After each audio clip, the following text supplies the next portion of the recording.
Well, as we get into the new year, how are things looking with the Calgary Hitmen? As you know what I mean, as it's time for another episode of...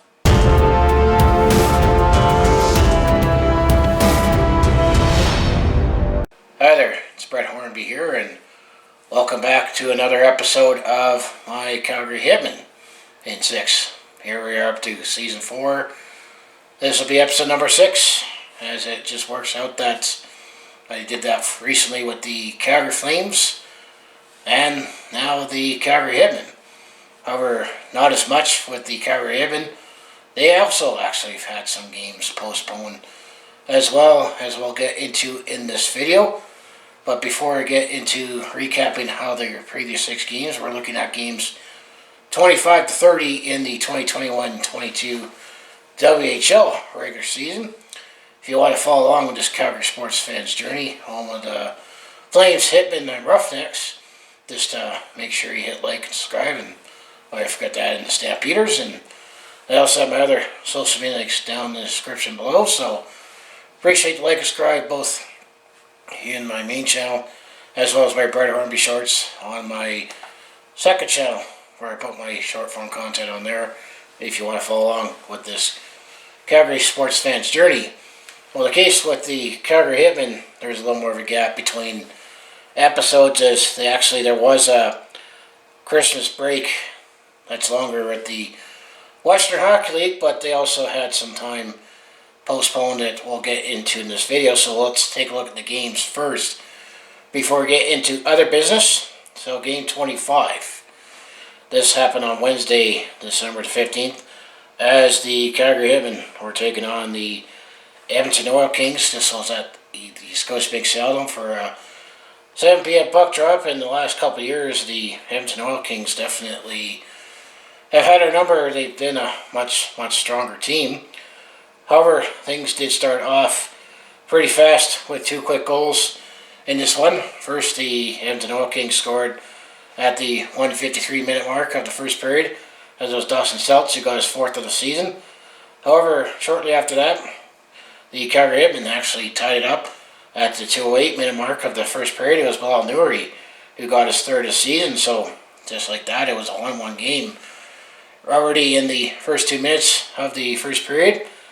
And then actually the Calgary Hitmen took a late goal in the first period to take a 2-1 lead, as it was Aston Asijevic, if I said the name right, at 18:55, just before the final minute. Is his 1st of the season, and Calgary actually had a 2-1 lead after the first period, so things were looking good for the Calgary Hitmen at that point.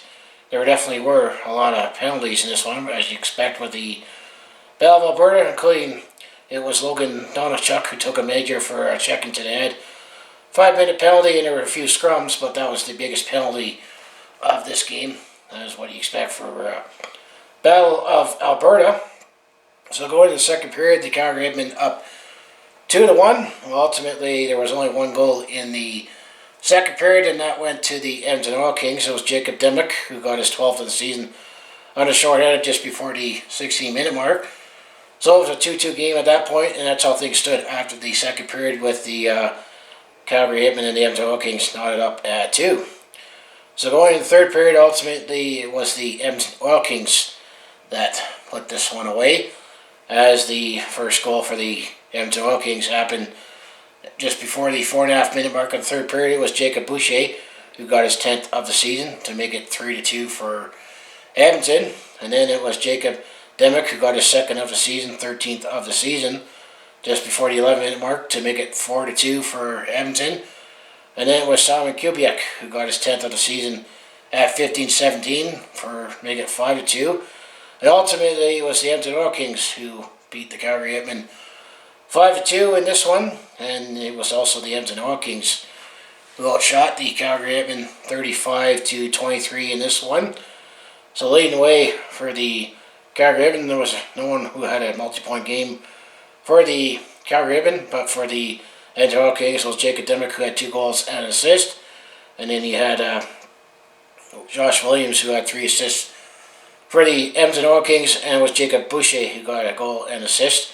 So that was the leading goal scorer, point getters for the Edmonton Oil Kings in this one. And then when it comes to the goaltending story for this one, Brady Peters, who made 30 saves for the Calgary Hitmen, well, it was Colby Hay.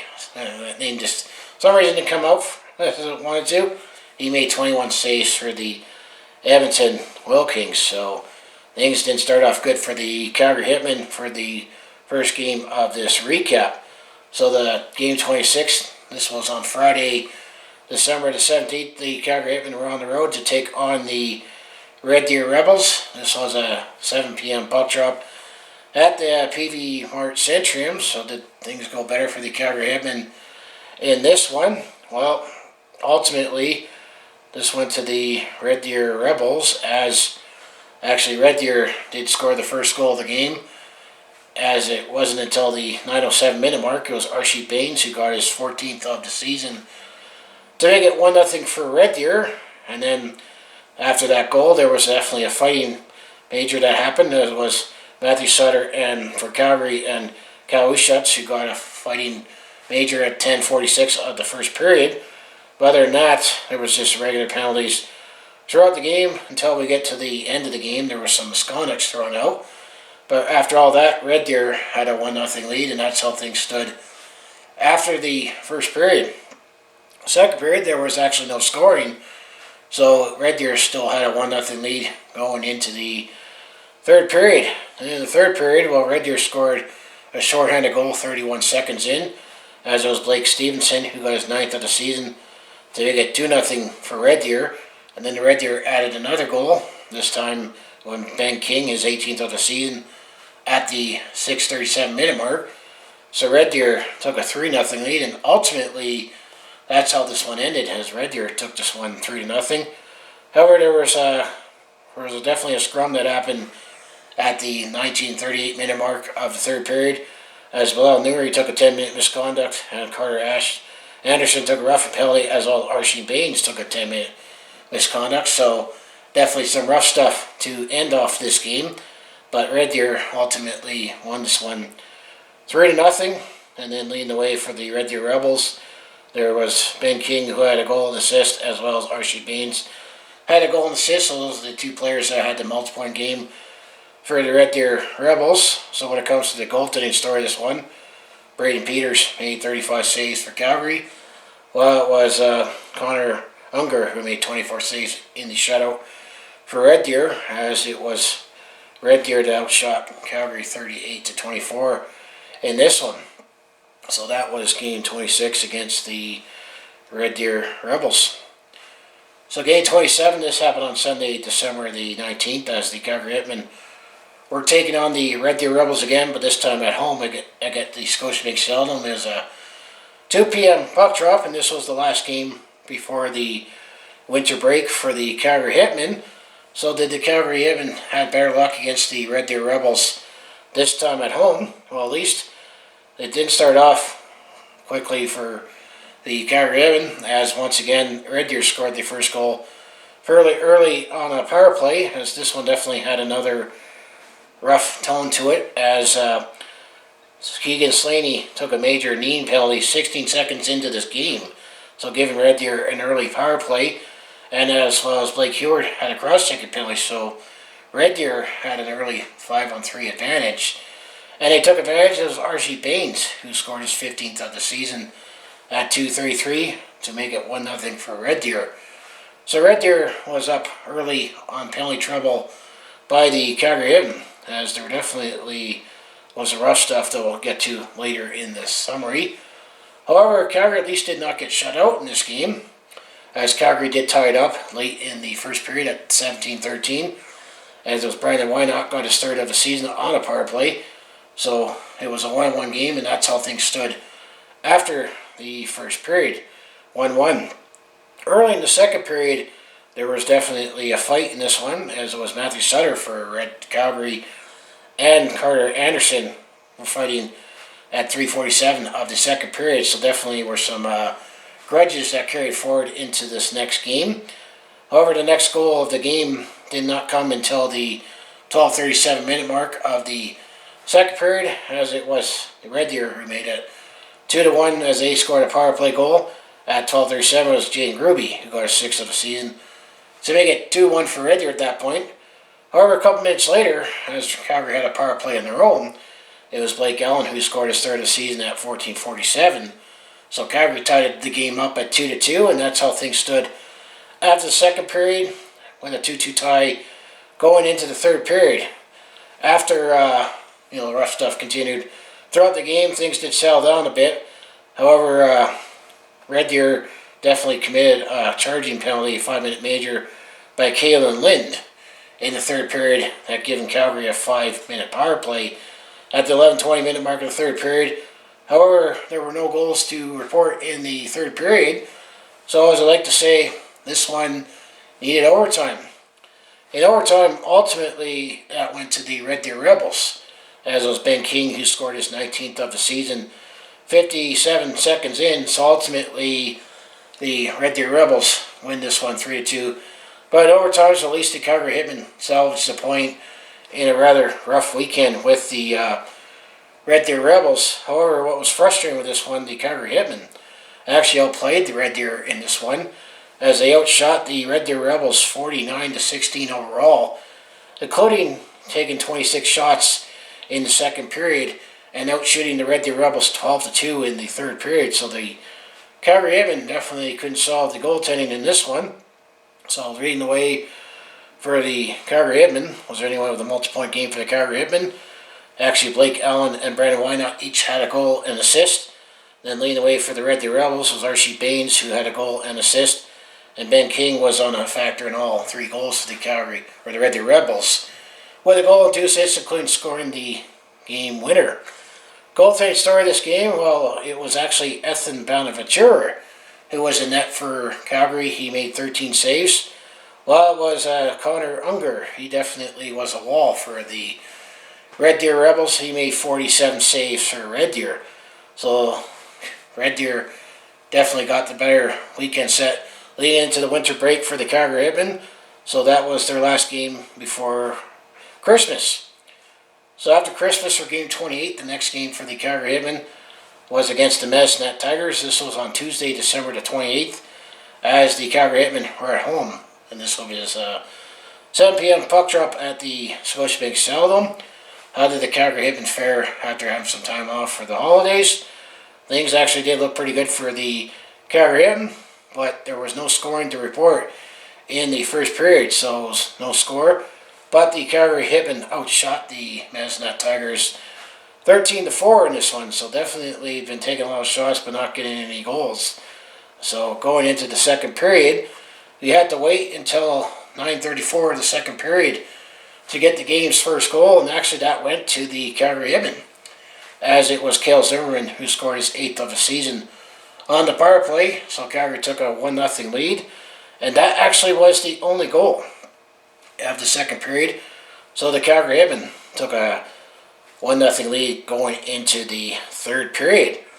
Now going into the 3rd period, just kind of like similar to the 2nd period, we had to wait till just after the 9.5 minute mark, as it was at 9:49. It was Ryder Fitter-Schultz for Calgary who got his 14th of the season to make it 2-0 for Calgary. So things were looking good for Calgary going late into the 3rd period. However, things got interesting as Medicine Hat got on the board, as they scored at the 18-16 minute mark of the 3rd period in the final couple minutes, as it was OCS Weiblatt who got his 3rd of the season on a power play to make it 2-1, and then with the goalie pulled with the extra attacker. Ultimately, Calgary put this one away, as it was Tyson Galloway who got his 4th of the season in the empty net at 19:23. So ultimately, the Calgary Hitmen, after losing the last few games, they got back into the win column with a 3-1 victory. Calgary also outshot the Medicine Tigers 40-24 in this one. So leading the way for the Calgary Hitmen, who anyone had any multi-point games, that goes to Ryder Fitter-Schultz for the goal and assist. And no one had a multi-point game for the Medicine Tiger with only 1 goal. So when it comes to the goaltending story of this game, Braden Peters was back in net for Calgary. He made 23 saves for Calgary, while it was Gordon Bjorklund who made 37 saves for Medicine Hat. So that was game 27 against the Medicine Hat Tigers. So game 29, this happened on Thursday, December 30th, as the Calgary Hitmen were taking on the Medicine Hat Tigers, but this time on the road at Co-op Place for a 7 p.m. puck drop. How did things go with the Calgary Hitmen and Medicine Hat Tigers in this one? So game 29, this happened on Thursday, December 30th, 7 p.m. puck drop at the Co-op Place. How did things go between the Calgary Hitmen and the Medicine Hat Tigers? Well, this one, the first goal of the game for Medicine Hat came at the 6:11 minute mark, as it was Tyler McKenzie who got his first of the season for Medicine Hat, and they took a 1-0 lead.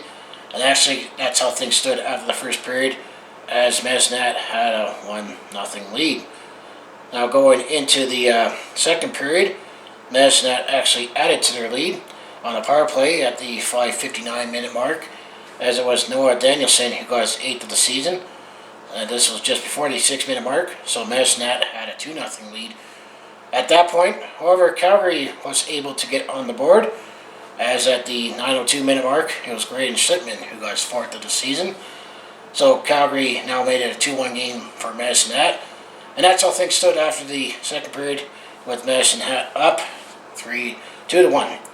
So now going into the third period, Medicine Hat added to their lead to make it 3-1, as it was Tyler McKenzie who got his 2nd of the game at the 1:57 minute mark to make it 3-1.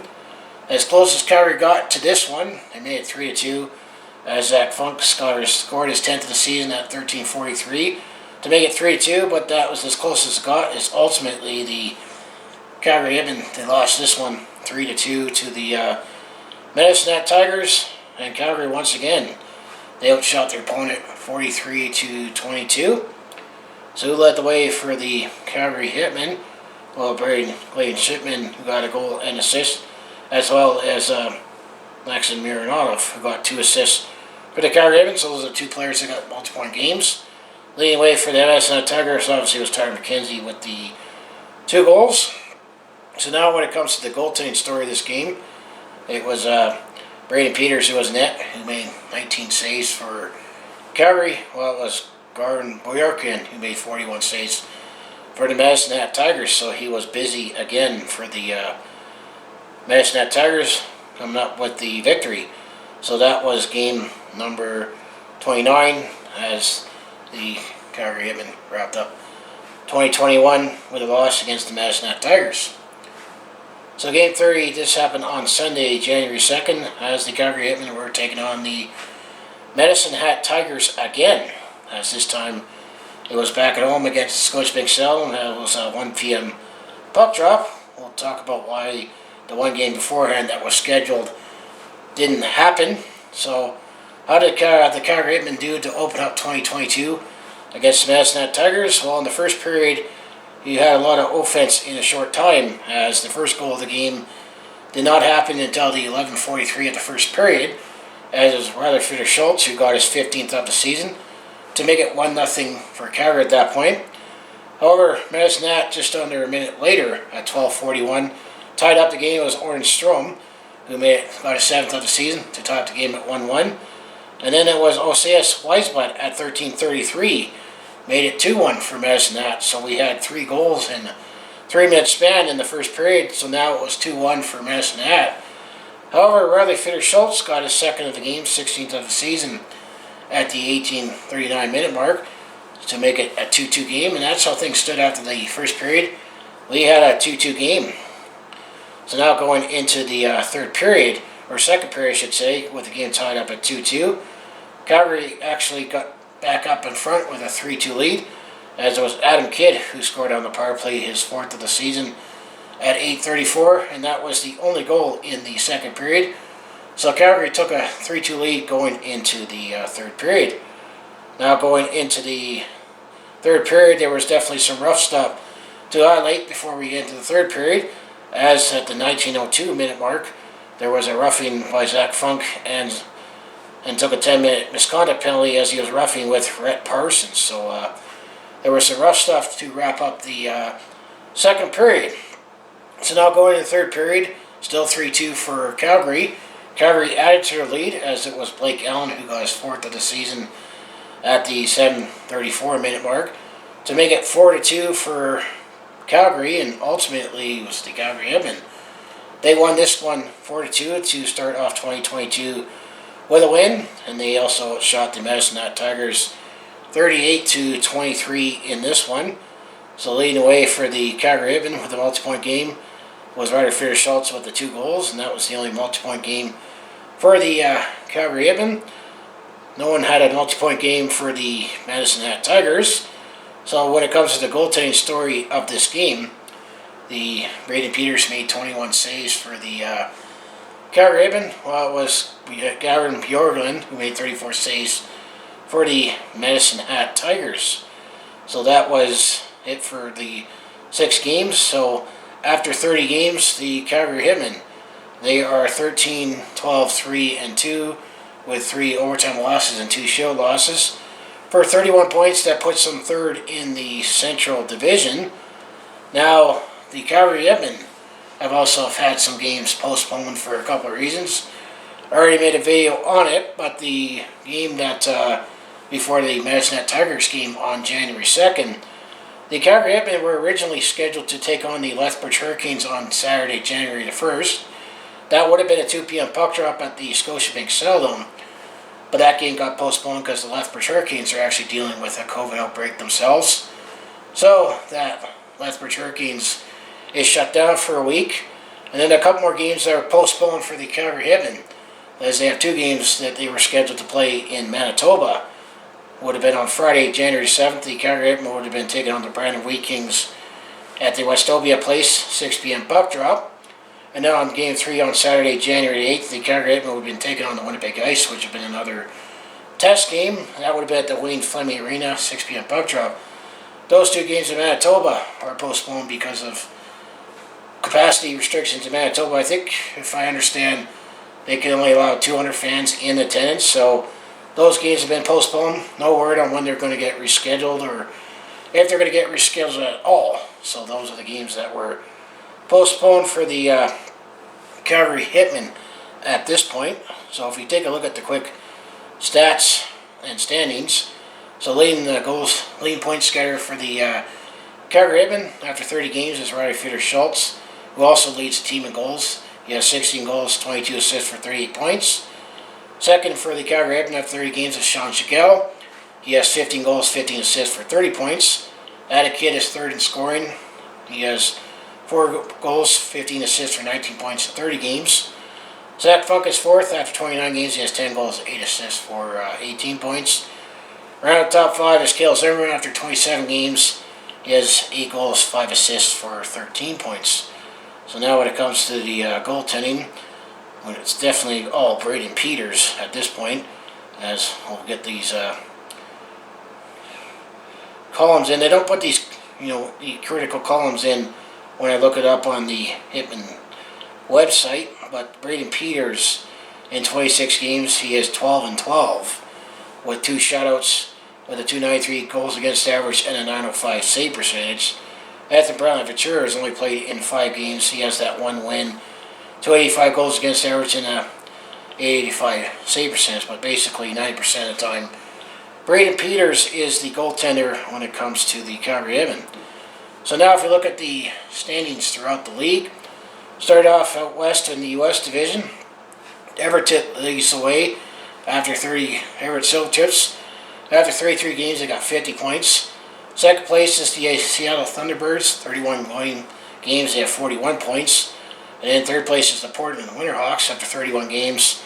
They have 36 points. Fourth place, Spokane Chiefs. After 30 games, they have 23 points. And then the Tri-City Americans are in fifth place. After 29 games, they have 22 points. BC Division, it's the Kamloops Blazers after 31 games. They're first at 43 points. Kelowna Rockets after 29 games, they have 36 points. Then the Vancouver Giants, third place after 32 games, they got 31 points. Prince George Cougars in fourth place. After 32 games, they have 28 points. And then the Victoria Royals, after 30 games, they have 28 points. Now the Central Division in the Eastern Conference, where the Calgary Hitmen are, well, after 36 games, the Edmonton Oil Kings have 51 points. Second place is the Red Deer Rebels. After 34 games, they have 47 points. As mentioned, the Calgary Hitmen after 30 games, they have 31 points. And then the Swift Current Broncos, they're in fourth place. 32 games, they have 30 points. Fifth place is the Lethbridge Hurricanes after 27 games, they have 26 points. Then the Manitoba Tigers after 31 games, they have 16 points. Now the East Division, after 34 games, the Winnipeg Ice, they have 56 points. And then second place is the Moose Jaw Warriors after 34 games, they have 36 points. Third place, Saskatoon Blaze after 33 games, they have 36 points. Fourth place, the Brandon Wheat Kings after 32 games, they have 35 points. Fifth place, the Regina Pats after 31 games, they have 28 points. And then the Prince Albert Raiders, they're 32 points. Games, they have 28 points, I meant to say. So that is the quick stats and standings when it comes to the Calgary Hitmen and the rest of the Western Hockey League. I'm also trying to streamline and not make as many notes and go over more summaries with my game recaps now at this point. So now looking ahead, as we look ahead to the next 6 games for the Calgary Hitmen, I'm almost going to say looking ahead loosely given this current environment. Well, the next game for the Calgary Hitmen actually will not be until Tuesday, January 11th, with those games postponed that they would have been in Manitoba. Well, they'll be taking on the Regina Pats in Regina at the Branch Center. That'll be a 6 p.m. puck drop. Then Game 32 will be on Wednesday, January the 12th.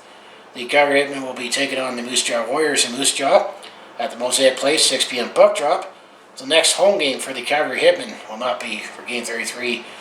Will not be until Saturday, January the 15th, as the Calgary Hitmen will be hosting the Prince Albert Raiders. That'll be a 1 p.m. puck drop.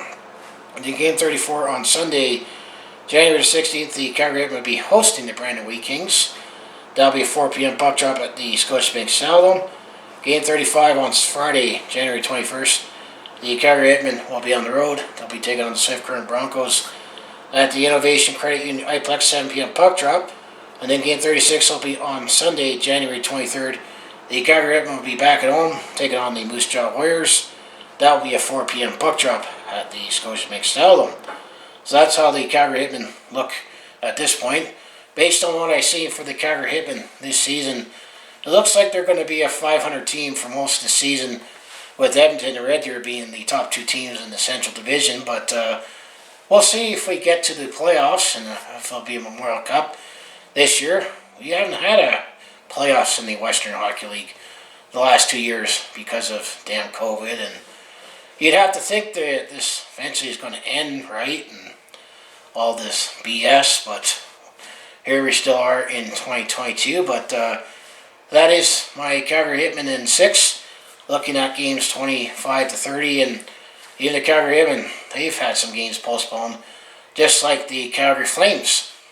So anyways, I'd like to say, if you want to follow along with this Calgary sports fans journey, home of the Flames, Hitmen, Roughnecks, and Stampeders, I mostly do talk Calgary sports on my YouTube channel, where I recap games and stories, but I also do a variety of non-sports content like personal vlogs, attempt to comedy, and I also do share my experience on the road or at a sport event.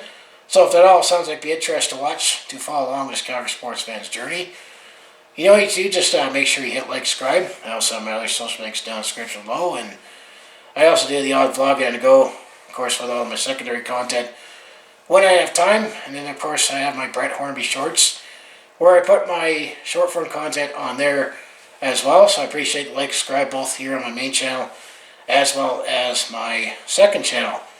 So as I can say is, let's go Hitmen as we go into 2022. Thanks for watching, and I'll see you in the next video.